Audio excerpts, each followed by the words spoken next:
السلام عليكم شباب. اليوم عندنا تقسيم درجات لمادة الفيزياء. أولا الفصل الأول يجي عليه 16 درجة، الفصل الثاني 10 درجات، الفصل الثالث 20 درجة، الفصل الرابع 10 درجات، هو عليه مسألة واحدة تجي فقط.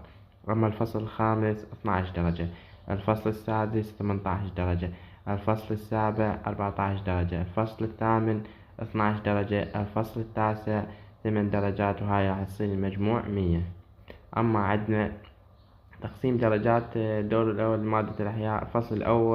الفصل الثاني الفصل الأول حذف عندكم، الفصل الثاني الجهاز الهيكلي 24 درجة، الفصل الثالث الجهاز العضلي 9 درجات، الفصل الرابع الجهاز الهضمي 15 درجة، الفصل الخامس الجهاز الدوران 28 درجة، الفصل السادس الجهاز التنفسي 13 درجة، الفصل السابع جهاز الإخراج 15 درجة، الفصل الثامن